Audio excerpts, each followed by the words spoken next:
Hello everyone, welcome to GATE at Zeal. आपको placement preparation या GATE preparation के लिए कोई भी इंक्वायरी हो या कोई भी डाउट हो तो आप गेट एट जिल में कॉन्टैक्ट कर सकते हैं।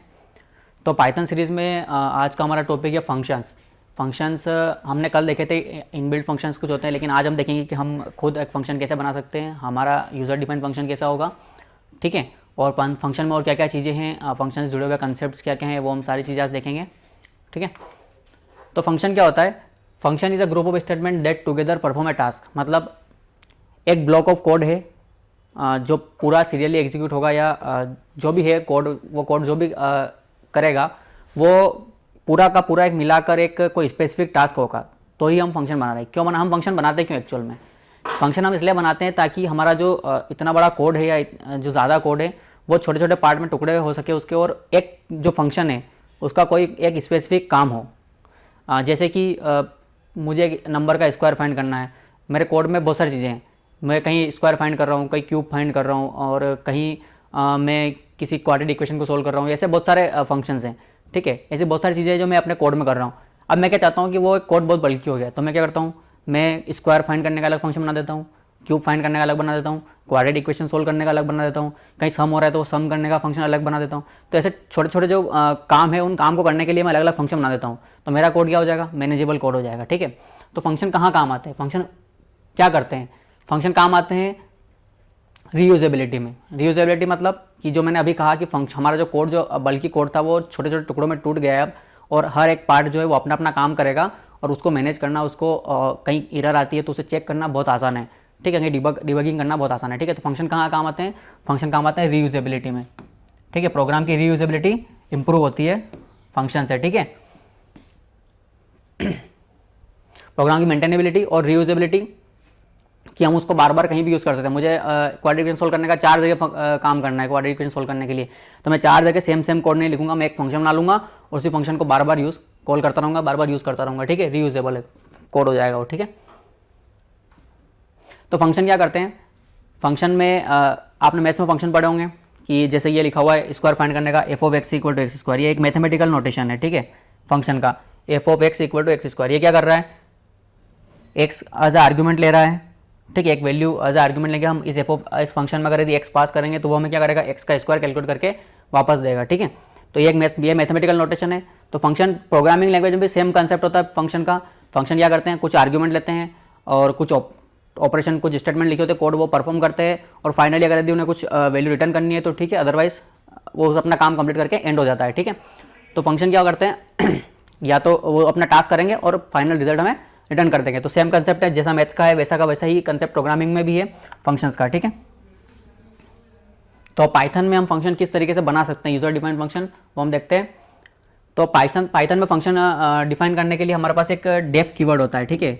ये कीवर्ड है पाइथन में एक रिजर्व्ड कीवर्ड है।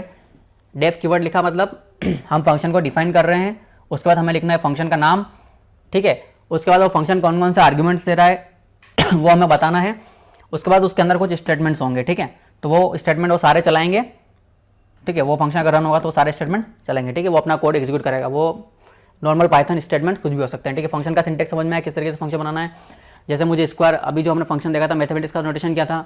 F of X equal to X square, ठीक है। अब ये जो मैथमेटिकल नोटेशन है इसको मुझे प्रोग्रामिंग में कन्वर्ट करना है, तो मैं कैसे करूँगा? मैंने लिखा डिफाइन, ठीक है। एफ नाम दिया फंक्शन को, और ये मेरा एक आर्ग्यूमेंट ले रहा है, क्या ले रहा है? एक्स ले रहा है, ठीक है।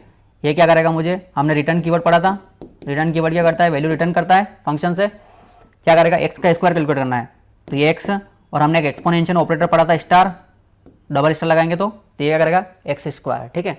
ये एक फंक्शन बन गया। ये फंक्शन क्या करेगा?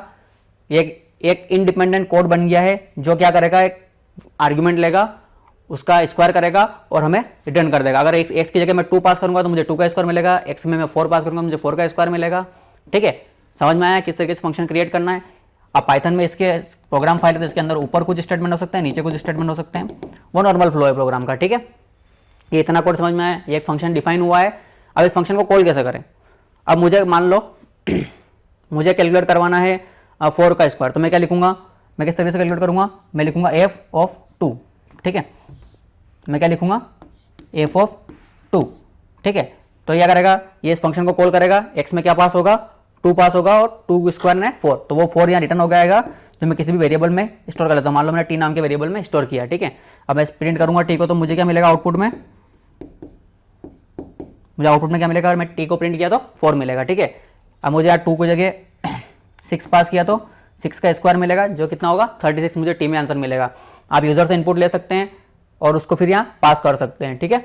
ऐसे आप ट्राई करिएगा प्रोग्राम बनाने का, ठीक है। फंक्शन समझ में आया कि फंक्शन का सिंटेक्स किस तरीके से लिखते हैं पाइथन में, ठीक है। और खास करके इंडेंटेशन का ध्यान रखिएगा, फंक्शन की डेफिनेशन के बाद हमें इंडेंटेशन देना है, ये इंडेंटेशन होना ज़रूरी है, ठीक है, अदरवाइज कोड में एरर आएगी, ठीक है। ब्लॉक कैसे डिफाइन होगा फंक्शन का, इंडेंटेशन से ही तो डिसाइड होगा।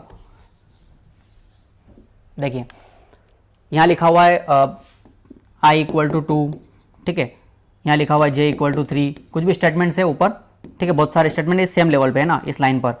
अब मैंने यहाँ लिखा डिफाइन फंक्शन, फन नाम लिखा, उसके अंदर वेरिएबल एक्स आ रहा है, ठीक है। अब मुझे यहाँ कुछ इंडेंटेशन देना है 4 स्पेस का, 1 2 3 4 स्पेस का, जो भी इंडेंटेशन है प्रोग्राम में। उसके बाद मैं क्या लिखूंगा, उसके बाद फंक्शन का लिखूंगा मैं कि ये फंक्शन क्या कर रहा है, ये फंक्शन कर रहा है एक्स में 2 प्लस कर रहा है, X equal to X plus 2, फिर उसमें 3 का मल्टीप्लाई कर रहा है, X equal to X into 3, ठीक है। फिर ये रिटर्न कर रहा है एक्स को। तो इस फंक्शन के फन फंक्शन के जितने भी स्टेटमेंट होंगे ना, वो सारे सेम लेवल पे आएंगे, ठीक है। और अगर मुझे फंक्शन के बाहर के स्टेटमेंट लिखना है तो मैं वापस इस लेवल से लिखना चालू कर दूंगा। फिर मैंने लिखूंगा प्रिंट हेलो, ठीक है। ये चीज़ अपन देख चुके हैं, बात समझ में आई। ये जितना कोड इस लाइन लेवल पे लिखा होगा वो सारा क्या होगा, इस फंक्शन का कोड होगा, इस फंक्शन के स्टेटमेंट्स होंगे वो सारे। जब मैं इस फंक्शन को कॉल करूंगा तो ये स्टेटमेंट सारे के सारे चलेंगे, ठीक है। अदरवाइज प्रोग्राम का नॉर्मल फ्लो, ठीक है। समझ में आई बात। इंडेंटेशन में, इंडेंटेशन के कारण कोई एरर ना है, ये ध्यान रखिएगा आप, ठीक है। तो फंक्शन कैसे क्रिएट करते हैं समझ में आया। फंक्शन में अब क्या होता है कि फंक्शन में आर्ग्यूमेंट्स किस तरीके से पास होंगे और कौन कौन से आर्ग्यूमेंट कहाँ कहाँ जाएंगे, ये हम देख लेते हैं। देखो मुझे फंक्शन लिखना है 3 नंबर का सम करने का, कि ए बी सी 3 वैल्यूज है उनका सम हो।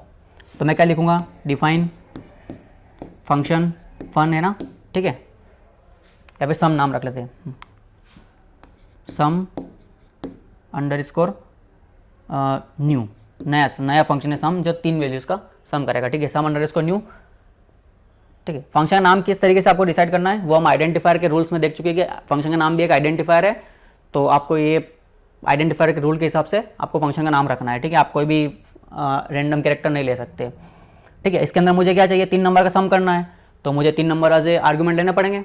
तो मैं क्या लेता हूँ, ए बी और सी, 3 नंबर आर्ग्यूमेंट लिए, ठीक है। अब मैं क्या लिखता हूँ, रिटर्न स्टेटमेंट लिखता हूँ मैं यहाँ पर, और मुझे क्या तीनों का सम रिटर्न करना है, तो ए प्लस बी प्लस सी, ठीक है। ये बात समझ में आई। ये तो अपना फंक्शन बन गया, नॉर्मल सिंटेक्स है। फंक्शन कॉल करना है तो यही नॉर्मल का प्रोग्राम का नॉर्मल फ्लो, ठीक है। ये फंक्शन के अंदर के स्टेटमेंट, तो मैं क्या लिखूंगा, सम अंडर इसको न्यू, सॉरी रिटर्न भी आएगा तो मुझे रिटर्न में भी कुछ चाहिए ना, ठीक है। तो एक वेरिएबल बनाता हूँ टी नाम का, T equal to some under इसको न्यू, ठीक है। और मैं पास कर दिया 2 5 7, तो क्या होगा 2 5 7 यहाँ पास होंगे। तो ए में कौन सा वैल्यू जाएगी, पहली वैल्यू पहले वेरिएबल में, दूसरी वैल्यू दूसरे वेरिएबल में, तीसरी वैल्यू तीसरे वेरिएबल में, ठीक है। बाय पोजीशन, पहली पोजीशन पे जो वैल्यू होगी वो पहले वेरिएबल में, दूसरी पोजीशन पे जो दूसरी वैल्यू होगी, ठीक है, और तीसरी वैल्यू तीसरी पोजीशन पे जो वेरिएबल होगा उसमें जाएगी, ठीक है। ये समझ में आई बात, किस तरीके से मैपिंग होगी इन जो पास करे गए वैल्यूज़ का, जो वहाँ पर हमने डिफाइन करे वेरिएबल्स उनमें किस तरीके से मैपिंग होगी, ये समझ में आई। पहली वैल्यू पहले वेरिएबल में, दूसरी वैल्यू दूसरे में, तीसरी वैल्यू तीसरे में, ठीक है। तो ए में क्या गया 2, बी में क्या गया 5 और सी में क्या गया 7, तो 2 + 5 + 7 कितना हुआ 14। तो हमारे टी में क्या होगा 14। अगर हम प्रिंट करेंगे टी को तो हमारा क्या मिलेगा आंसर आउटपुट में 14, ठीक है। ये चीज़ समझ में आई। तो मल्टीपल आर्ग्यूमेंट्स हम किस तरीके से पास कर सकते हैं, समझ में आई बात आपको। ए बी सी 3 4 5 जितने आर्ग्यूमेंट आपको पास करना है आप कर सकते हैं, ठीक है।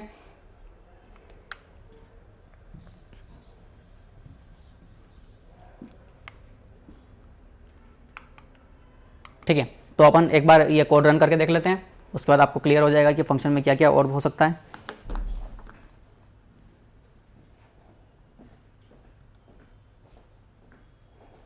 तो हम 3 नंबर को सम करने का फंक्शन बना लेते हैं।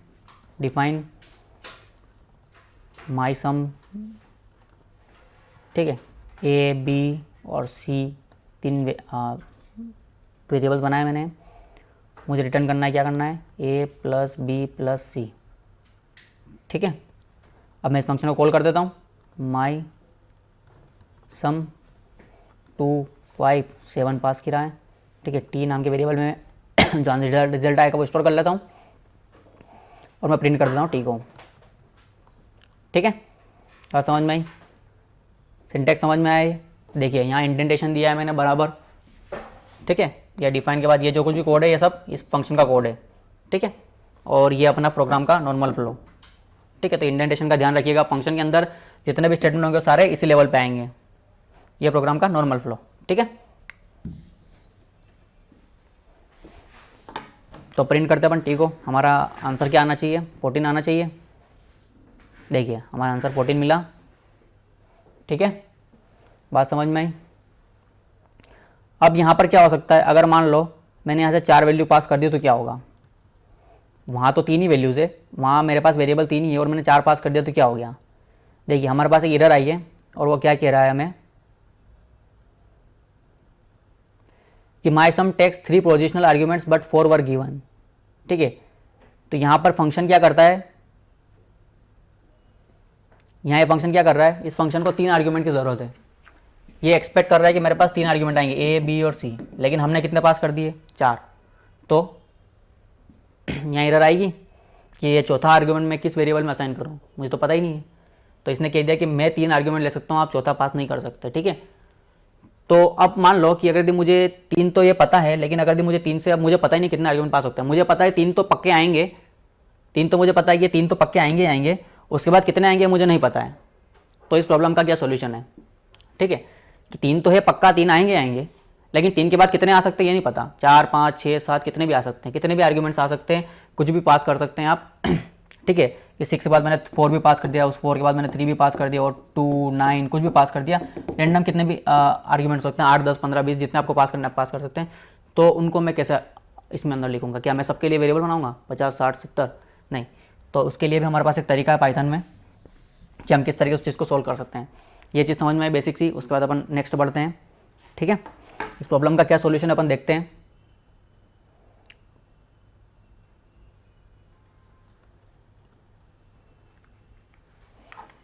ठीक है, तो उस प्रॉब्लम का जो सॉल्यूशन हमारे पास है आर्बिटरी आर्ग्यूमेंट्स। तो पाइथन में क्या है कि कितने भी नंबर के अगर आपके पास आर्बिटरी आर्ग्यूमेंट्स आ रहे हैं, आपको पता ही नहीं है काउंटिंग, तो आप उनको किस तरीके से एक्सेप्ट करवाएंगे, आप वहाँ एक वेरिएबल बनाएंगे स्टार आर्क्स करके, या ये आप कुछ भी नाम रख सकते हैं, आपके ऊपर है। ठीक है, पर स्टैंडर्ड नाम आर्क्स है तो मैंने भी आर्क्स लिया है। ठीक है, ये क्या कह रहा है, आर्क्स का आर्बिटरी आर्ग्यूमेंट्स को हम शॉर्ट फॉर्म में क्या कहते हैं, आर्क्स। ठीक है, आर्बिटरी आर्ग्यूमेंट्स। ठीक है, तो फंक्शन में आप क्या लिखेंगे, ये जैसे फंक्शन का सिंटेक्स है। ठीक है, तो अगर आपने इस तरीके से लिखा है वहाँ पे स्टार आर्क्स वेरिएबल, यहाँ वेरिएबल का नाम कुछ भी हो सकता है ना, आपने लिखा स्टार लगा के एक वेरिएबल का लिखा आर्क्स। ठीक है, तो ये आपके जितने पोजिशनल आर्ग्यूमेंट्स होंगे, पोजिशनल आर्ग्यूमेंट कौन से उनसे, जैसे ए बी सी हमारे 3 तो फिक्स हो गए। ठीक है, ये फन नाम का फंक्शन है, तो ये 3 तो फिक्स हो गए। तो पहला वेरिएबल तो पहली वैल्यू जाएगी वो तो ए में चली जाएगी, दूसरी बी में, तीसरी सी में। उसके बाद जितनी वैल्यू होगी, जितनी भी आपने पास करी होगी 4 5 6 7 8 10 जितनी 20 वैल्यूज आपने पास करी, वो सारी किस में जाएगी, स्टार आर्क्स में। और ये आर्क्स क्या बनेगा, ये आर्क्स एक टपल रिटर्न करेगा कि एक टपल में वो सारी वैल्यूज आ जाएगी और आपको एक इस आर्क्स के थ्रू एक्सेसिबल रहेगी वो वैल्यूज। ठीक है, किस तरीके से वो अपन देखेंगे और अभी ना। ठीक है, तो आर्क्स क्या बनेगा, आर्क्स एक टपल रहेगा, उस टपल के अंदर जितनी भी आपने 10 वैल्यू 50 वैल्यू 100 वैल्यू जितनी पास करी होगी वो सारी की सारी आर्क्स नाम के वेरिएबल में आ जाएगी। ठीक है, स्टार्टिंग कैसे होगी, अब मैंने फन कॉल किया 2 3 4 5 6 7 8 9 10, तो यहाँ क्या होगा, 2 तो ए में चला जाएगा, 3 बी में चला जाएगा, 4 सी में चला जाएगा, और ये बची हुई जितनी वैल्यूज है इन सबकी एक टपल बन जाएगी। कौन सी, 5 6 7 8 9 10, और ये सब किस में जाएंगे, इस आर्क्स नाम के वेरिएबल में। ठीक है, बात समझ में आई होगी अपनी प्रॉब्लम का सॉल्यूशन। सही है कि आप कितने भी आर्ग्यूमेंट पास करें, आपके पास 1000 आर्ग्यूमेंट क्यों ना हो, वो सारे के सारे इसमें रिसीव हो जाएंगे और टपल बन के हमारे पास आ जाएंगे। ठीक है, तो हम फंक्शन के अंदर उसको एक्सेस कर सकते हैं। ठीक है, अब मान लो मुझे फंक्शन बनाना है जो फंक्शन कितने भी एलिमेंट्स का सम कर सकता है, सम। ठीक है, कि ये जो सिंटेक्स लिखा हुआ है, ये सम फंक्शन का है। क्या कह रहा है ये कि आप रैंडम अमाउंट ऑफ कितने आर्ग्यूमेंट पास करें, 1 2 3 4 5 6 जितने आपको पास करना आप पास करिए, हम सारे के सारे इस वेरिएबल में ले लेंगे, ठीक है, और उनका सम करके हम रिटर्न कर देंगे। ठीक है, बात समझ में ये फंक्शन किस तरीके से काम करेगा। तो इसका भी अपन एक बार प्रोग्राम बना के देख लेते हैं, आपको क्लैरिटी और ज़्यादा हो जाएगी। ठीक है,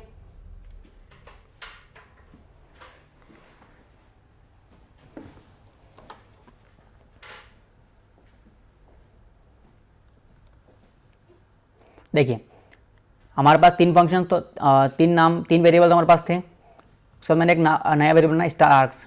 ठीक है, तो अब मैं कितने भी आर्ग्यूमेंट पास करूँ मुझे कोई फ़र्क नहीं पड़ता, 6 7 8 9 10 कितने भी पास करूँ मैं, 11 12 13 कितनी ही वैल्यूज़ पास कर दूँ कोई फ़र्क नहीं पड़ता, सारी की सारी वैल्यू कहाँ होगी, आर्क्स में होगी। ठीक है, सारी की सारी वैल्यू कहाँ होगी, आर्क्स में होगी। तो मैं प्रिंट करवा के देख रहा हूँ ए बी सी और आर्क्स को, ए बी सी और आर्क्स को। ठीक है,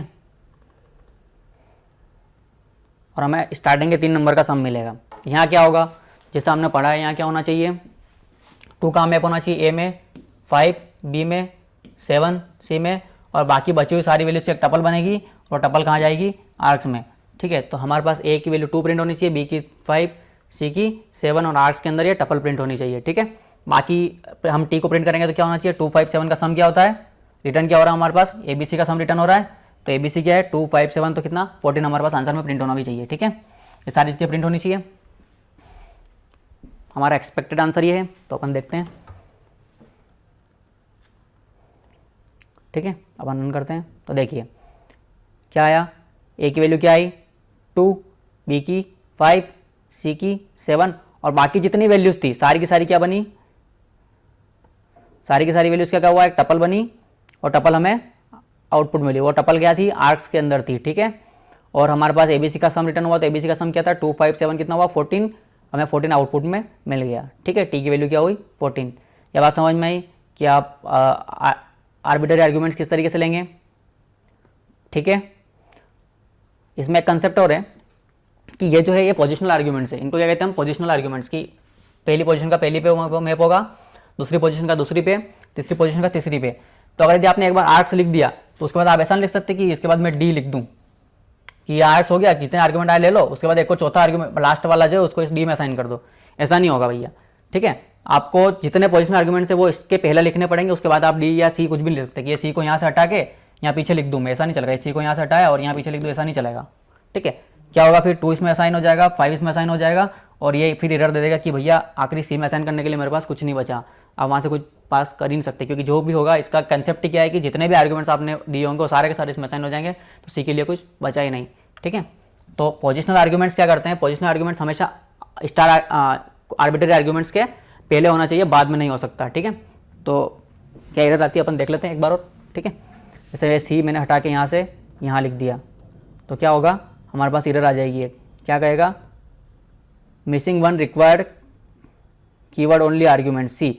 ये क्या कह रहा है कि ये सी जो है कीवर्ड ओनली आर्ग्यूमेंट होना चाहिए, क्योंकि स्टार आर्क्स के बाद में सिर्फ कीवर्ड आर्ग्यूमेंट्स हो सकते हैं, वो अपन बाद में पढ़ेंगे। ठीक है, तो कुल मिला के बात ऐसी कि स्टार आर्क्स के बाद में पोजिशनल आर्ग्यूमेंट्स नहीं आ सकते। ठीक है, ये जो एरर कह रहा है missing one keyword only arguments, वो अपन नेक्स्ट में पढ़ते हैं कीवर्ड आर्ग्यूमेंट्स क्या होते हैं। ठीक है, ये बात समझ में आई कि स्टार आर्क्स के बाद में आप ये पोजिशनल आर्ग्यूमेंट नहीं लिख सकते। ठीक है, अदरवाइज आपके पास एरर आएगी। ठीक है, ये बात समझ में आई।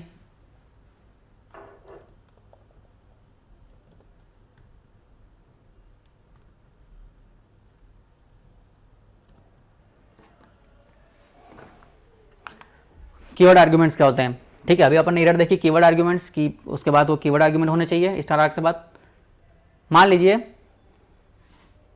कि कुछ वैल्यूज़ है जिनकी आपने जो पैरामीटर पास किए हैं, जैसे वेल 2 मैंने पास किया है, तो वेल 2 में जो पास कर रहा हूँ ना कीवर्ड, इस तरीके से की वैल्यू पेयर के थ्रू में पास करते हैं, तो वेल 2 इक्वल टू 5 लिखा, तो ये 5 जो है ना ये 5 टू वेल 2 में ही जाना चाहिए, ऐसा मैं चाहता हूँ।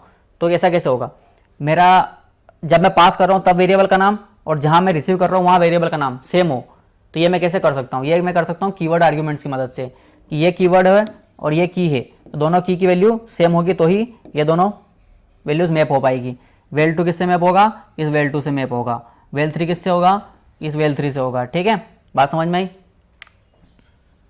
तो कीवर्ड आर्ग्यूमेंट्स क्या कहते हैं कि की इक्वल टू वैल्यू के पेयर में अगर आप पास कर रहे हो आर्गुमेंट्स, ये कॉल किया है फंक्शन, ठीक है, तो इस तरीके से कॉल करते वक्त आपको इस तरीके से पास करना है, वेल टू इक्वल टू 5 पास किया है, तो ये देखेगा कि वेल टू कहाँ है डिफाइन इस फन फंक्शन में, वेल टू यहाँ है, तो इस वेल टू में जाके क्या कर देगा 5 असाइन कर देगा। फिर क्या पास किया आपने वेल वन, तो ये देखेगा वेल वन कहाँ है, वेल वन यहाँ है, तो उस वेल वन में जाके ये 4 पास कर देगा, 4 असाइन कर देगा, ठीक है। वेल थ्री कहाँ है, वेल थ्री देखा तो वेल थ्री यहाँ है, तो इस 9 को इस वेल थ्री में असाइन कर देगा, ठीक है। बात समझ में आई। तो कीवर्ड आर्गुमेंट्स इस तरीके से पास होते हैं, की इक्वल टू वैल्यू के पेयर में, ये की है और ये वैल्यू है इसकी, कि वेल टू की वैल्यू क्या है 5, ठीक है। बात समझ में आई। ये तो बेसिक है कि आप कीवर्ड आर्गुमेंट किस तरीके से पास करते हैं। अब क्या होगा कि मान लो मेरे प्रोग्राम में कीवर्ड आर्गुमेंट भी है, आर्बिटरी आर्गुमेंट्स भी है और पोजिशनल आर्गुमेंट्स भी है, तो फिर किस तरीके से होगा। पोजिशनल आर्गुमेंट्स कैसे कि मान लो एक फंक्शन फन है, इसके अंदर पहला वेरिएबल ए लिखा हुआ है, दूसरा बी लिखा हुआ है, तीसरा स्टार आर्क्स लिखा हुआ है, ठीक है, और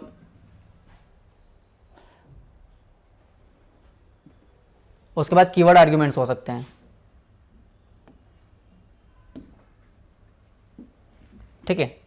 इस तरीके से हुआ तो मुझे किस तरीके से पास करना पड़ेगा इसको, ये अपन रन करके देखते हैं सीधे, ठीक है, कि अपने पास एरर आती है तो आपको जल्दी समझ में आ जाएगा।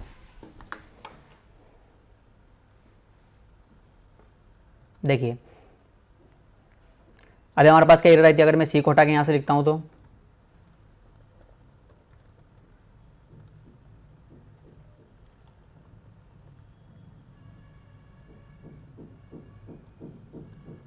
One required keyword only arguments, ठीक है। तो मैं क्या करता हूँ कि 2 5 तो बी में साइन हो गया होगा,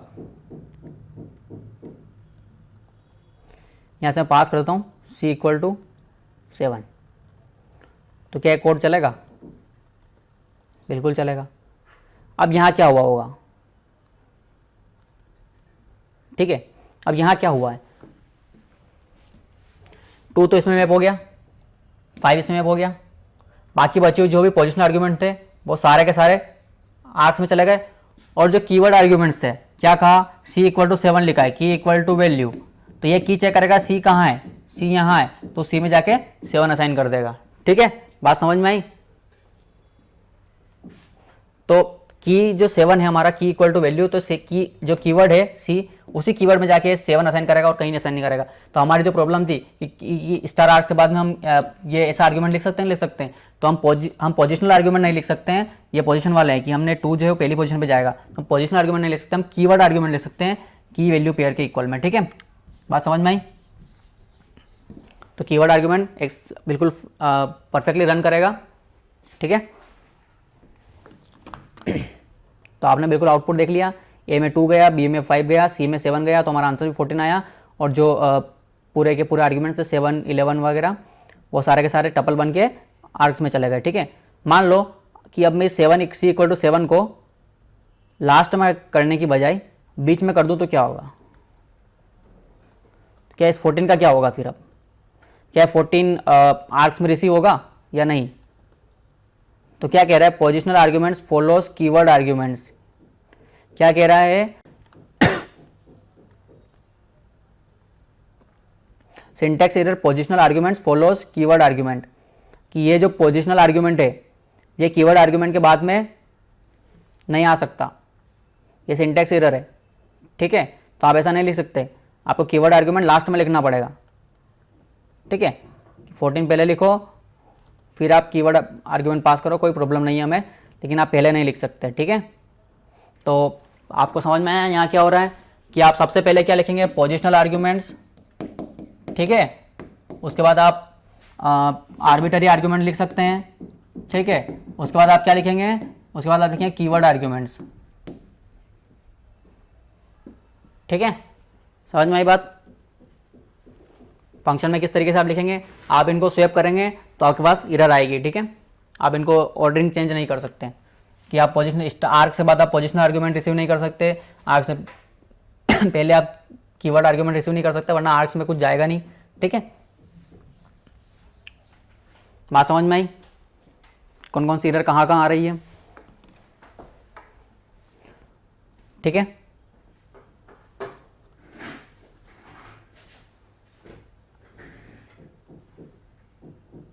नेक्स्ट जो हमारे पास है arbitrary keyword arguments. Arbitrary keyword arguments क्या है कि हमने देखा था पोजिशनल आर्ग्यूमेंट हम 1 2 3 पास कर सकते हैं, ठीक है। तो हमने 3 वेरिएबल बना के रख लिए, लेकिन हमारे पास प्रॉब्लम क्या आई थी फिर कि मान लो मल्टीपल मतलब हमारे पास फिक्स्ड लेंथ नहीं है कि एक बार 3 पास कर दिया, एक बार 5 पास कर दिया, एक बार 10 पास कर दिया, तो मैं कैसे करूँगा।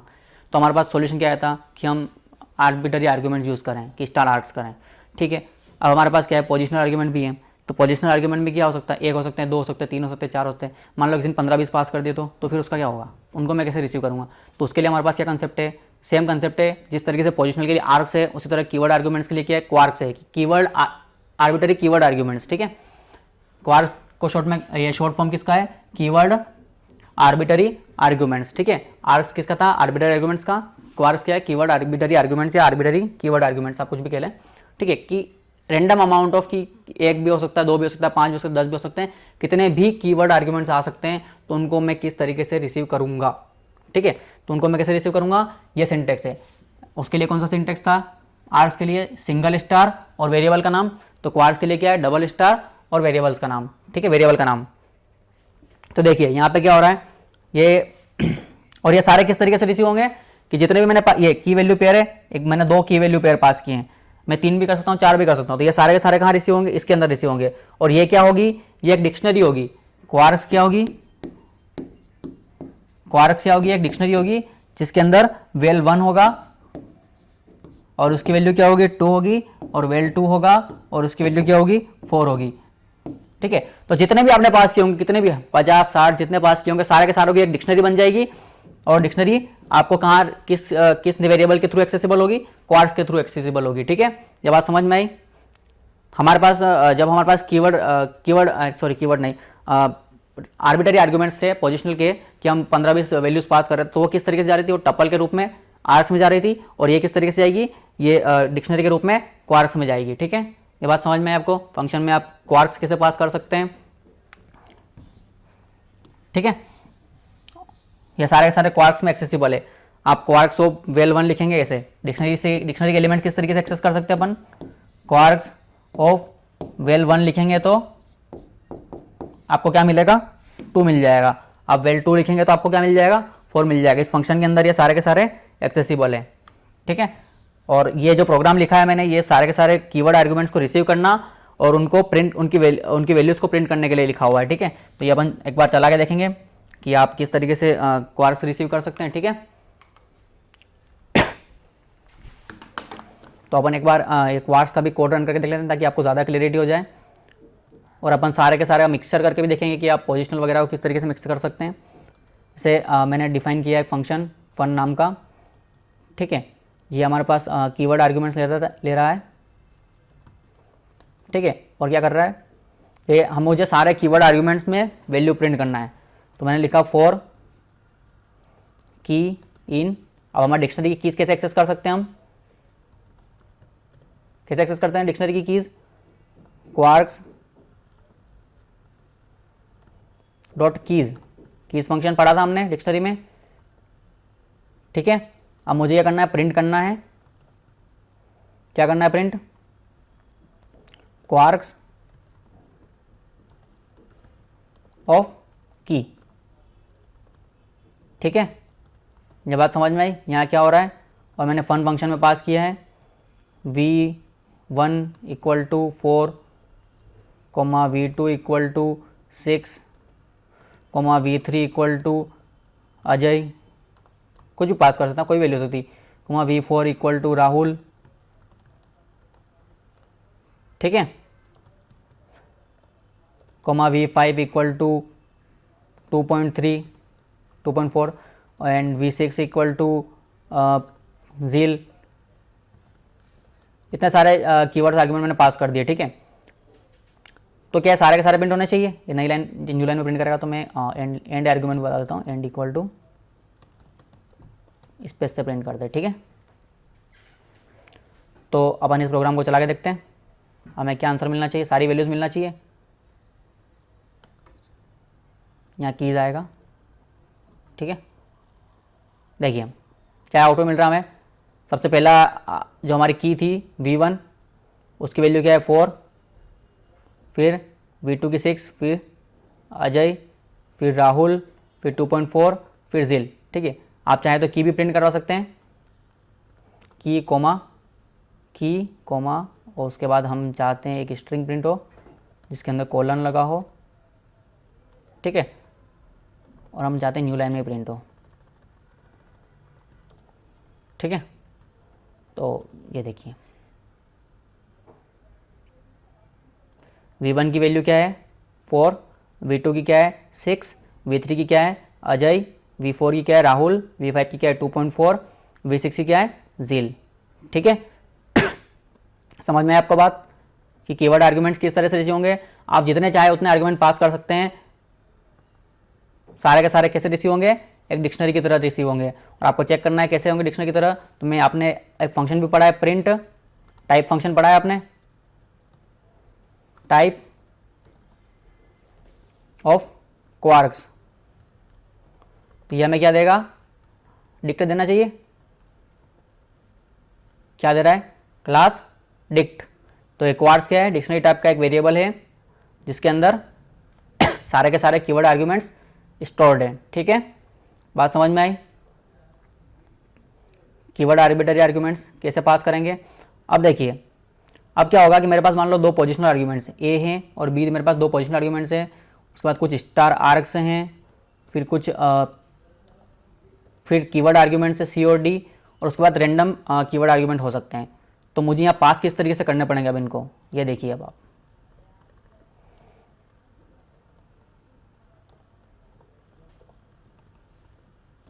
ठीक है, तो मुझे यहाँ किस तरीके से पास करने पड़ेंगे इनको,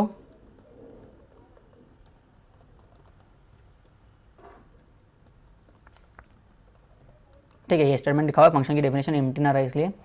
ठीक है, तो मुझे क्या चाहिए, सबसे पहला तो मेरा पोजिशनल आर्ग्यूमेंट है, तो मुझे दो तो पोजिशनल आर्ग्यूमेंट पास करने पड़ेंगे, अदरवाइज एरर आ जाएगी। ठीक है, उसके बाद मैं random amount of positional argument pass कर सकता हूँ, कितने भी पोजिशनल आर्ग्यूमेंट हो, कितने भी मैं उनको पास कर सकता हूँ। ठीक है, मैंने लिखा 3 4, ठीक है 7 जील, ठीक है अजय, ठीक है कुछ भी हो सकता है, कैरेक्टर ले लिया सी, ठीक है सी स्ट्रिंग ले, ठीक है 2.5, ठीक है, ये सब कहाँ जाएंगे, ये सब स्टार आर्क्स में जाएंगे।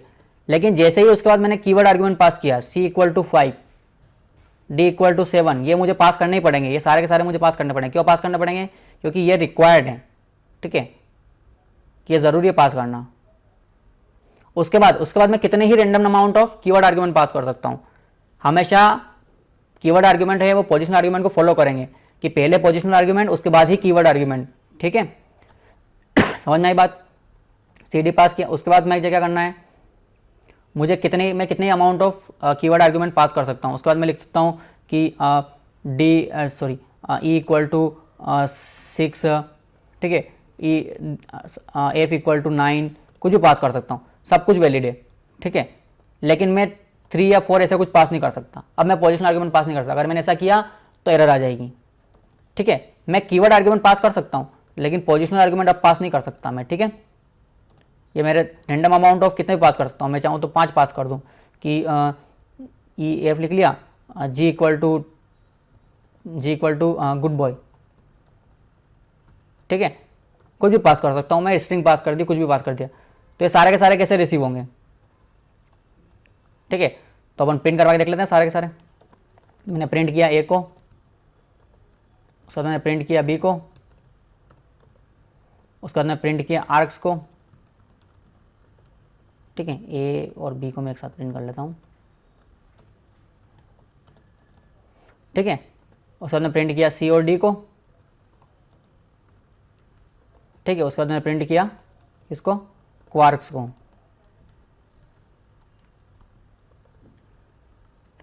ठीक है, तो हमारा एक्सपेक्टेड आंसर क्या होना चाहिए इस केस में, ये 2 किससे मैप होगा, A से, 4 B से, बच्चे हुए जितने भी पोजिशनल आर्ग्यूमेंट्स है वो सारे के सारे किससे मैप होंगे, ये सारे के सारे आर्क से। C की वैल्यू 5 कहाँ जाएगी, C में, D की वैल्यू कहाँ जाएगी, D में, और बाकी के जो भी कीवर्ड आर्ग्यूमेंट बचे थे वो सारे के सारे कहाँ मैप होंगे, इसमें डिक्शनरी की तरह। ठीक है, तो ये हमारा एक्सपेक्टेड आंसर है कि ए बी की वैल्यू क्या आना चाहिए, 2 4 आना चाहिए, आर्क्स में टपल के रूप में आना चाहिए, सी डी की वैल्यू 5 और 7 आना चाहिए, और बाकी बचे हुए सारे सारे डिक्शनरी हमें मिलना चाहिए। ठीक है, तो अपन रन करते हैं इस कोड को कि ये कोड रन हो रहा है या नहीं, या फिर और क्या हो सकता है इसके अंदर। ठीक है, तो अपन रन करके देखते हैं।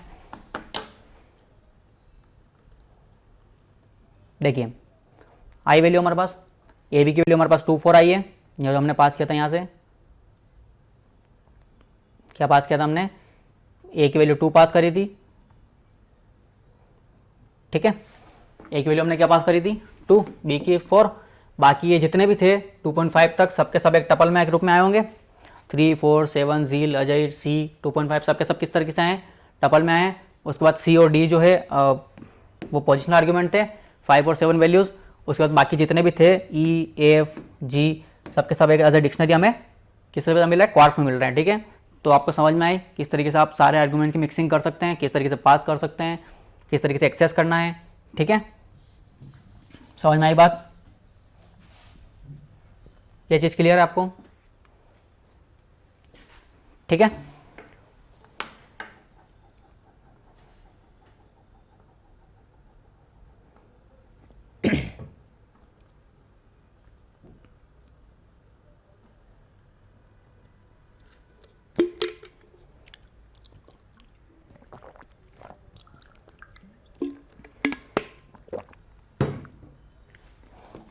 इसके बाद जो नेक्स्ट टॉपिक है हमारे पास वो है पास स्टेटमेंट।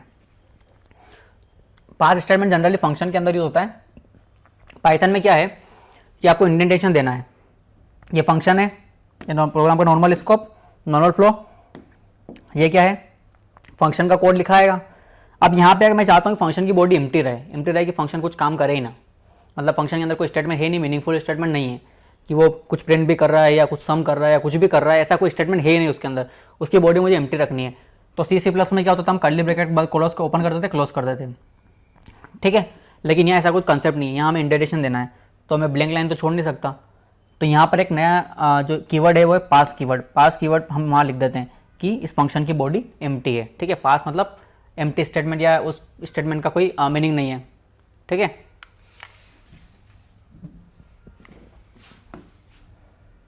क्या लिखा हुआ है, reason have a function definition with no content. Function की डेफिनेशन है लेकिन कोई कंटेंट है नहीं, कोई मीनिंगफुल स्टेटमेंट उसके अंदर नहीं है, तो हम वहाँ का लिख देते हैं पास स्टेटमेंट लिख देते हैं ताकि कोई इंडेंटेशन वगैरह की एरर ना आए। ठीक है, ये बात समझ में आई आपको, पास statement.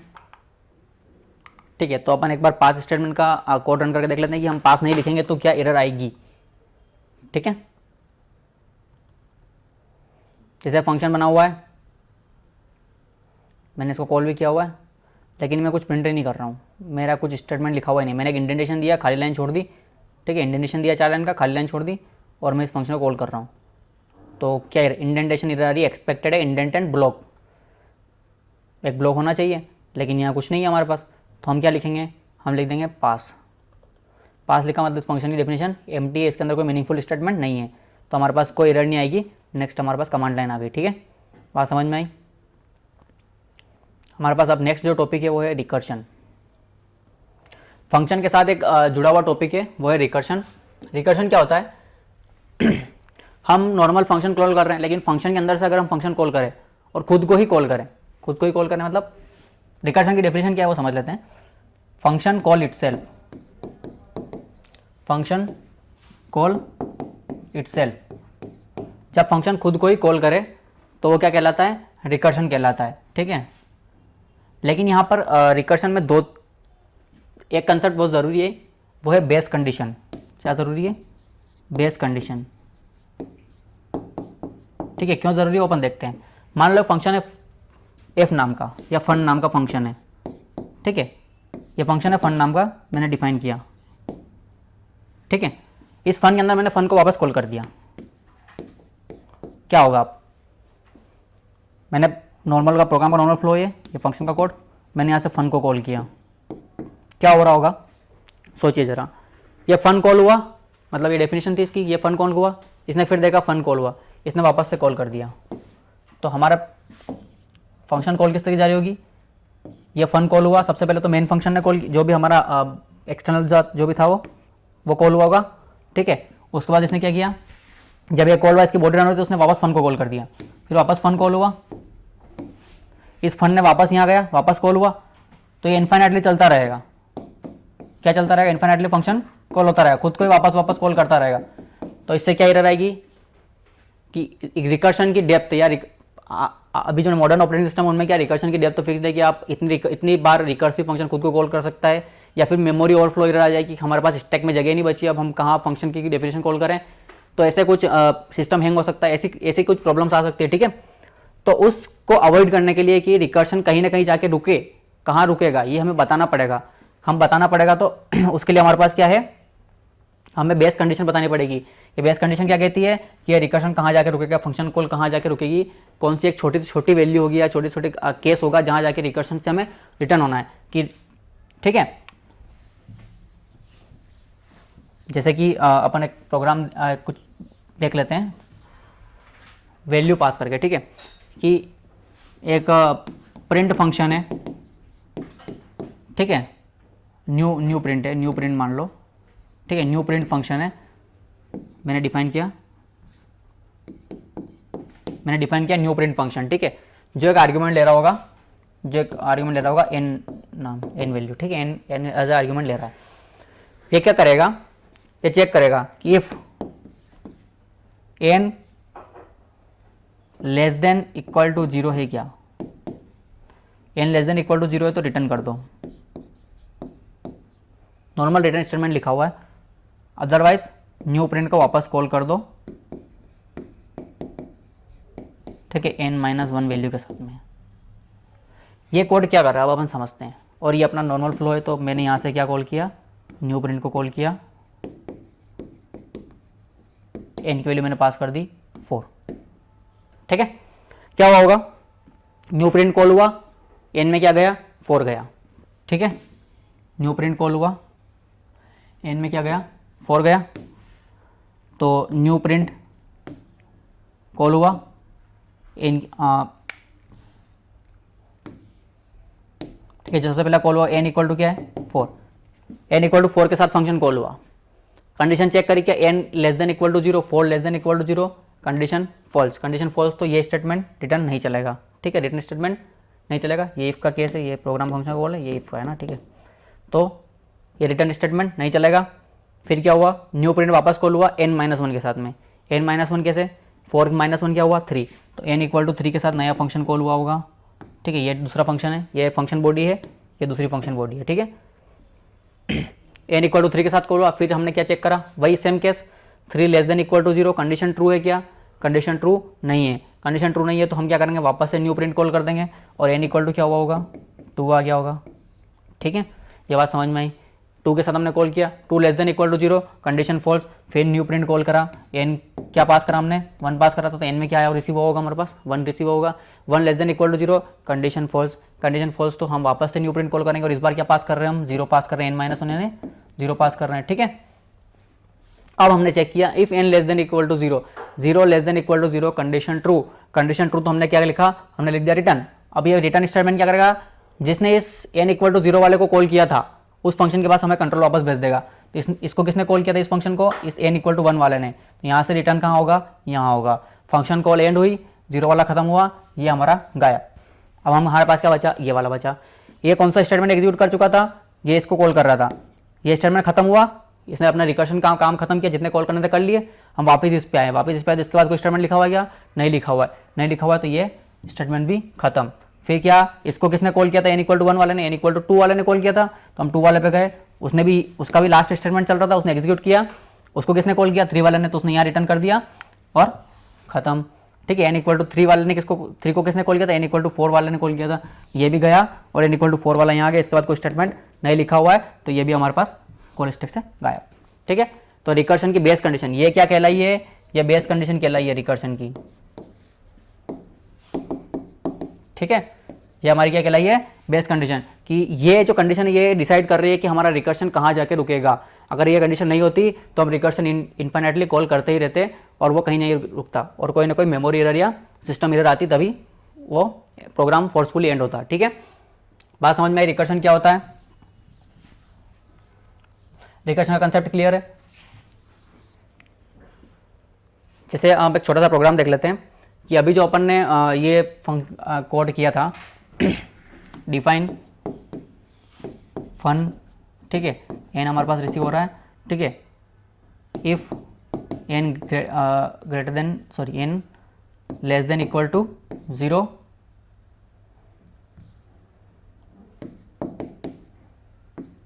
N less than equal to 0 है तो रिटर्न करें, अदरवाइज क्या करें, पहले नंबर प्रिंट करें एन एंड देन फन को वापस कॉल कर दे n-1 के साथ।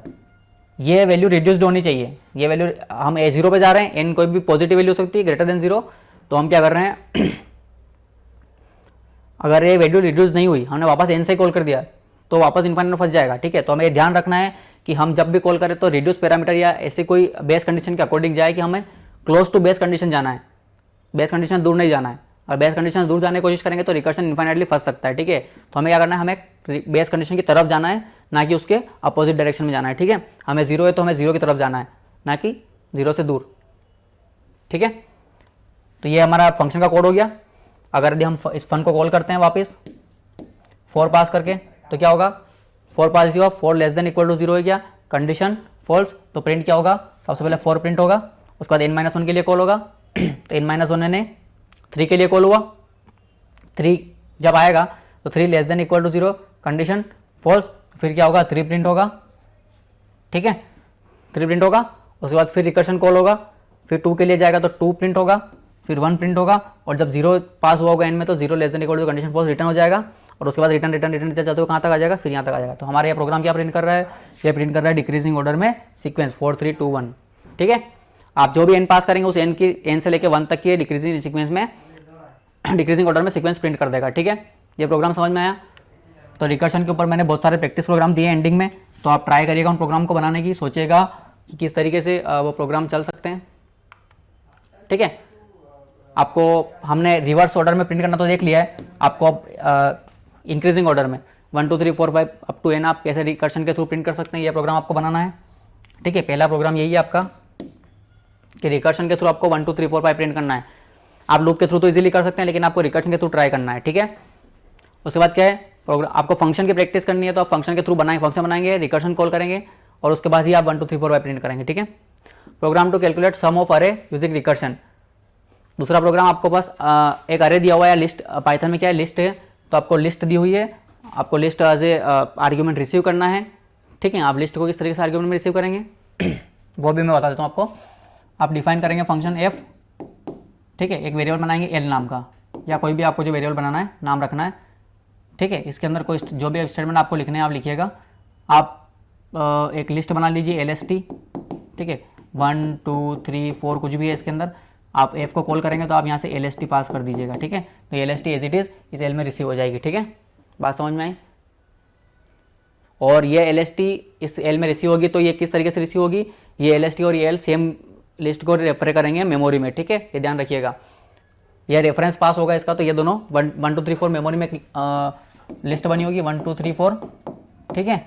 और ये lst और ये l जो है सेम लिस्ट को पॉइंट करेंगे। तो आपको एक्चुअल लिस्ट में कोई चेंज नहीं करना है, आपको रिकर्शन के थ्रू कॉल करना है, और इस लिस्ट का मुझे सम चाहिए आउटपुट में, ठीक है। आपको प्रिंट करना है रिकर्शन के थ्रू, लूप के थ्रू आप इजीली कर सकते हैं, आप रिकर्शन के थ्रू करिएगा, ठीक है। बात समझ में आई। तो 2 प्रोग्राम आपको समझ में आए किस तरीके से आपको बनाने हैं। तीसरा जो प्रोग्राम है वो है पावर कैलकुलेट करने का, a to the power b। a जो आपका बेस है और b जो आपकी पावर है, ठीक है।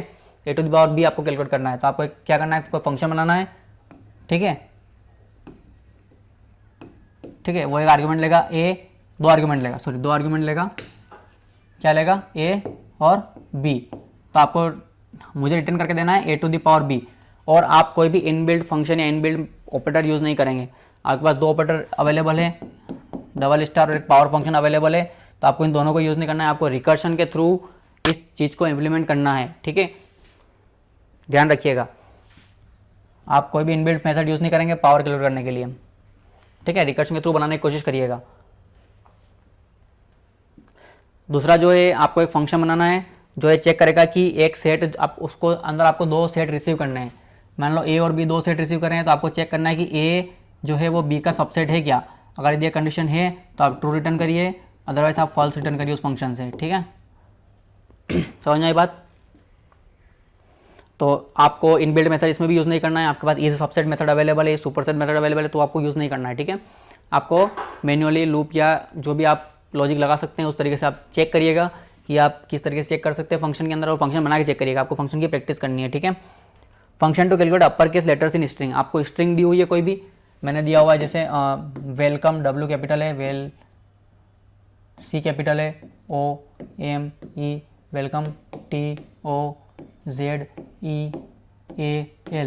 ठीक है। ऐसी कोई स्ट्रिंग दी हुई है तो इसमें आपको अपर केस लेटर की काउंटिंग करनी है, ठीक। कैलकुलेट मतलब काउंटिंग, ये काउंटिंग है, ठीक है। कैलकुलेट करना मतलब काउंटिंग करना है, ठीक है। ठीक है, तो एक W हमारे पास कैपिटल है, एक C हमारे पास है, एक T है, एक O है, एक Z है और एक E है, तो टोटल कितने हो गए? 6 कैरेक्टर हमारे पास क्या है, अपर केस लेटर्स हैं। तो आपको वो काउंटिंग रिटर्न करना है फंक्शन से कि हाँ मैं आपको एज ए आर्ग्यूमेंट एक स्ट्रिंग दूंगा, आप मुझे आउटपुट में क्या देंगे, आउटपुट मुझे क्या मिलना चाहिए, 6 मिलना चाहिए, इंटीजर वैल्यू आउटपुट में मिलना चाहिए, ठीक है। ये प्रोग्राम आपको समझ में आए तो आप बनाने की कोशिश करिएगा। उसके बाद जो प्रॉब्लम्स है, फैक्टोरियल ऑफ ए नंबर, किसी भी नंबर का फैक्टोरियल फाइंड करना। तो फैक्टोरियल क्या होता है, आपने मैथ में पढ़ा हो तो 5 फैक्टोरियल मुझे मान लो कैलकुलेट करना है, इस तरीके से सिंटेक्स भी हो सकता है, इस तरीके से सिंटेक्स भी होता है ना, ठीक है। मैथमेटिकल नोटेशन है ये दोनों, ठीक है, प्रोग्रामिंग में नहीं है, मैथमेटिकल नोटेशन है। तो 5 फैक्टोरियल क्या होता है मैथ्स में, 5 × 4 × 3 × 2 × 1, ठीक है। कहाँ जाके रुकना है, 1 पे जाके रुकना है, ठीक है। तो ये प्रॉब्लम आपको किस तरीके से सोल्व करना है, आपको रिकर्शन के थ्रू भी सोल्व करना है और लूप के थ्रू भी, इटरेटिव मतलब लूप के थ्रू भी करना है।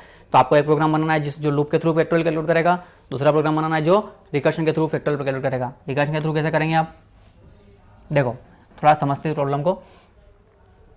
फैक्टोरियल कैलकुलेट करना है तो रिकर्शन में क्या होता है कि कुछ प्रॉब्लम का जितना मुझे पता है वो तो ठीक है, अदरवाइज जो नहीं पता है वो रिकर्शन पे छोड़ दो। कैसे कि मुझे क्या करना है, मुझे 5 × 4 × 3 × 2 करना है, × 1 करना है, ठीक है, इतना पता है। अब मुझे कहाँ चलना है, 5 चलना है, मतलब मुझे कहाँ चलना है, ये 5 मुझे कहाँ मिला होगा, n में, कोई एक वेरिएबल n में मिला होगा, मतलब मुझे n × n-1 × n-2 कुछ इस तरीके से कहाँ तक जाना है, 1 तक जाना है, सेम फॉर्मेट है। तो ये n जो है ये मेरे पास तो फिलहाल है, लेकिन मुझे ये नहीं पता कि मुझे n-1 तक जाना है। तो ये चीज़ मैं क्या कर सकता हूँ, क्या ये चीज़ मैं रिकर्शन के थ्रू कैलकुलेट कर सकता हूँ? थोड़ा सोचिएगा कि रिकर्शन क्या कह रहा है कि तुम्हारे पास n तो अभी है, तुम क्या करो, n तो तुम्हारे पास है, उसमें क्या मल्टीप्लाई करो, ये चीज़ क्या है, ये क्या है, ये फैक्टोरियल ऑफ n-1 है, मतलब n-1 का फैक्टोरियल है, n-1 n-2 ऐसे जाना है, ये n-1 का फैक्टोरियल है, ये n है, ठीक है। तो हो क्या रहा है प्रॉब्लम में यहाँ पे एक्चुअल में, n फैक्टोरियल को मैं किस तरीके से लिख सकता हूँ, n × n-1 फैक्टोरियल, बात तो सही है। n-1 को कैसे लिखता हूँ मैं, n-1 फैक्टोरियल को कैसे लिखता हूँ, n-1 × फैक्टोरियल ऑफ n-2, सही है, बिल्कुल सही है। तो ये चीज़ क्या कह रही है, ये तो कह रही है कि ये जो प्रॉब्लम है, इस प्रॉब्लम को तुम क्या करो, इतना तुम्हें पता है और इतना तुम्हारा रिकर्शन खुद कॉल कर देगा, रिकर्शन खुद कैलकुलेट कर देगा। ये रिकर्सिव प्रॉब्लम का नेचर है कि इतना तो तुम्हें पता है, ये तुम कर सकते हो, ये तुम खुद रिकर्शन पे छोड़ दो, वो तुम्हें करके दे देगा। सेम प्रॉब्लम्स किस में हो गई, स्मॉलर प्रॉब्लम में रिड्यूस हो गई, ठीक है। बात समझ में आई कि as it is same problem है ये, तो मुझे करना है, मुझे उस फंक्शन को वापस कॉल करना है। As it is same problem है तो उसी फंक्शन को कॉल करूंगा, n-1 का फैक्टोरियल कर रहा हूँ या n-2 का कर रहा हूँ, बस मुझे आर्ग्यूमेंट तो डिफरेंस करना है कि मेरा फंक्शन क्या कर रहा है, मेरा फंक्शन f है, वो n को कैलकुलेट, इसका फैक्टोरियल कैलकुलेट करके दे रहा है, ठीक है। तो ये मैं इसमें n-1 पास करूंगा तो n-1 का कैलकुलेट करके दे देगा, n पास करूंगा तो n का कैलकुलेट करके दे देगा। तो आपको अल्टीमेटली करना क्या है कि n-1 का कैलकुलेट करने के लिए मुझे n-2 का करना है कैलकुलेट। तो मैं क्या करूँगा, मैं उसी फंक्शन को वापस कॉल कर दूंगा और आर्ग्यूमेंट का पास करूँगा, n-2 पास करूँगा, ठीक है। और n-1 तो मेरे पास अवेलेबल है, बात समझ में आई। जैसे ये फंक्शन n है, ठीक है, तो अगर मुझे n का फैक्टोरियल कॉल करना, कैलकुलेट करना है तो n तो मेरे पास है फंक्शन में, और मुझे क्या करना है, मुझे उसी फंक्शन को वापस कॉल करना है और उससे कहना है कि भाई तू पहले n-1 का कैलकुलेट कर दे, मैं n का मल्टीप्लाई करके रिटर्न कर दूंगा, ठीक है। तो मैं सूडो कोड लिख देता हूँ आपको किस तरीके से करना है। ये फन है, ठीक है, इसमें एन में रिसीव होगा। आपको क्या करना है, आपको चेक करना है, आपको रुकना कहाँ है रिकर्शन फैक्टोरियल में, कहाँ जाके रुकना है, ये बेस कंडीशन जरूरी है। आप कहाँ जाके रुकना है, जब एन की वैल्यू 1 हो जाएगी, कि 1 फैक्टोरियल क्या होता है, 1 होता है, 2 फैक्टोरियल क्या होता है, 2 × 1 होता है, ठीक है। तो आपको रुकना कहाँ जाके, 1 फैक्टोरियल पे जाके। तो n इक्वल टू 1 हो गया, n less than equal to 1 हो गया, n इक्वल टू 1 हो गया, तो आपको रिटर्न क्या करना है, 1 करना है, ठीक है। अदरवाइज आपको क्या करना है, उसके बाद चाहे कुछ भी आए तो आपको क्या रिटर्न करना है, n इंटू, फिर से फन कॉल कर देना है, किसके लिए, n-1 के लिए।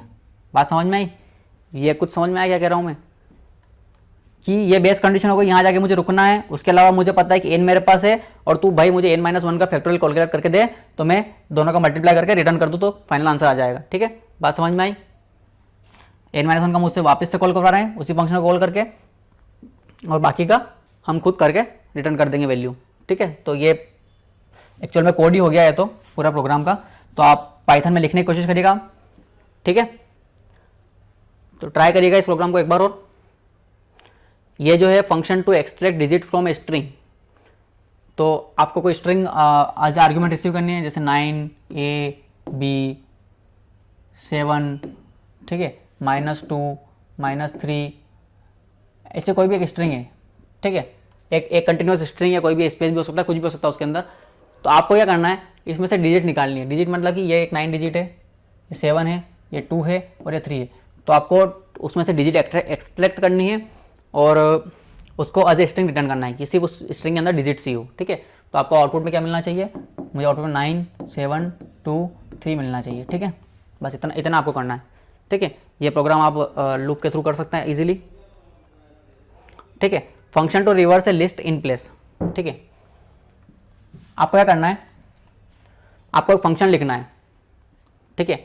ये बात मैं कह चुका हूँ कि लिस्ट जो है as a reference variable pass होती है फंक्शंस में, ठीक है। तो आप ध्यान रखिएगा। तो आपको इन प्लेस करना है, यानी कि उसी लिस्ट में मॉडिफिकेशन करना है कि फंक्शन आया, ये फंक्शन है, एक एल लिस्ट रिसीव कर रहा है, तो आपने जो बाहर एल लिस्ट बनाई थी, ठीक है, 1 2 3 4, ठीक है। तो इसी एल को मैं यहाँ प्रिंट करूँगा एल, ठीक है। इससे पहले मैं फन को कॉल कर दूंगा और एल पास कर दूंगा, ठीक है। तो जब मैंने एल पास किया तो उसका रेफरेंस एल में गया होगा, तो आपको इस एल के अंदर ही मॉडिफिकेशन करना है कि ये जो लिस्ट है रिवर्स हो जाए, ठीक है। इसी एल के अंदर मॉडिफिकेशन करना है। आप जहाँ जो कोड भी कोड लिखेंगे वो इस एल में मॉडिफिकेशन करेंगे, और आपको रिटर्न कुछ भी नहीं करना है। मैं यहाँ से कुछ रिसीव नहीं करूँगा फंक्शन में, ये fun function as it is call होगा। मैं और क्लियर सिंटेक्स लिख देता हूँ इसका, किस तरीके से होगा कि ये डिफाइन फन रहेगा, ठीक है, इसके अंदर एल रिसीव होगी, और यहाँ पर आपको स्टेटमेंट लिखने हैं, जो भी स्टेटमेंट आपके रहेंगे। आपको किस तरीके से कॉल करना है, आपको एक एल लिस्ट बनानी है बाहर, और रहेगी 1 2 3 4 जो भी रहेगा आपकी लिस्ट, ठीक है। आपको फन कॉल करना है और उसके अंदर एल पास करना है, और रिटर्न कुछ भी नहीं होगा, यहाँ कुछ भी रिसीव नहीं होगा, और आपको प्रिंट करना है एल, ठीक है। और उसके बाद आपको प्रिंट करूँगा एल, तो मुझे आउटपुट में क्या मिलना चाहिए, और मुझे आउटपुट मिलना चाहिए 4 3 2 1। आपको लिस्ट को इन प्लेस ही मॉडिफिकेशन करना है, उसी एल में मॉडिफिकेशन करना है, ताकि मुझे आउटपुट एल का 4 3 2 1 आए। बात समझ में आई। हम डिस्कस कर चुके कि लिस्ट मेमोरी में किस तरह से एक्सेस होगी, दोनों सेम है या रेफरेंस किस तरीके से पास हो रहा है, ये हम प्रीवियस लेक्चर्स में डिस्कस कर चुके हैं, ठीक है। तो आपको ये चीज़ ध्यान रखनी है। आपको कोई भी, आप यहाँ से कुछ रिटर्न नहीं करेंगे, आपको उसी लिस्ट में मॉडिफिकेशन करना है, और इस प्रोग्राम को बनाने की कोशिश करिएगा, ठीक है। उसके बाद लास्ट अपना जो प्रैक्टिस प्रॉब्लम है इस सेशन का, वो है function that accepts A tuple and returns A reverse tuple. आपका फंक्शन एक टपल एक्सेप्ट करेगा, फन फंक्शन है, वो टी टपल एक एक्सेप्ट कर रहा होगा। आप ध्यान रखिएगा, टपल को रिवर्स करना है, लेकिन आप टपल में कोई चेंज नहीं कर सकते, टपल इम्यूटेबल है। तो आपको क्या करना पड़ेगा, आपको एक नई टपल क्रिएट करनी पड़ेगी, ठीक है। उस नई टपल में आप इस टपल के एलिमेंट्स रिवर्स ऑर्डर में स्टोर करेंगे, और वो नई टपल रिटर्न करेंगे, ठीक है। यह चीज़ समझ में आई। वो टपल में कोई मॉडिफिकेशन नहीं हो सकता, तो आपको यहाँ पे जो कुछ भी कोड लिखेंगे वो लिखेंगे, आखिरी में एक नई टपल रिटर्न होगी। उसके बाद मैं एक T1 नाम की टपल बना लेता हूँ बाहर, 1 2 3 4, ठीक है। उसके बाद मैं यहाँ T2 नाम की नई टपल बना लेता हूँ, जिसके अंदर मैंने फन फंक्शन होगा कॉल किया होगा, T1 पास किया होगा, ठीक है। मुझे एज ए रिटर्न स्टेटमेंट यहाँ रिटर्न लिखना पड़ेगा, और T2 में वो रिवर्स टपल स्टोर हो जाएगा। और जब मैं प्रिंट करूँगा T2 को, ठीक है, तो मुझे क्या मिलना चाहिए 4 3 2 1। ठीक है, यहाँ आपको नई टपल क्रिएट करनी पड़ेगी, लेकिन लिस्ट के केस में आपको नई लिस्ट क्रिएट करने की ज़रूरत नहीं है। ठीक है, आपको उसी लिस्ट को मॉडिफाई करना है, लेकिन टपल के केस में आपको नई टपल बनानी पड़ेगी। ठीक है, टपल इम्यूटेबल है। ठीक है, ये बात समझ में आई। तो आज का सेशन हम यही कंप्लीट करते हैं, और इसके और भी जो प्रैक्टिस प्रॉब्लम्स रहेगी या MCQ टाइप के जो क्वेश्चन रहेंगे वो आपको ऐप पर या वेबसाइट पर अवेलेबल हो जाएंगे। ठीक है, थैंक यू।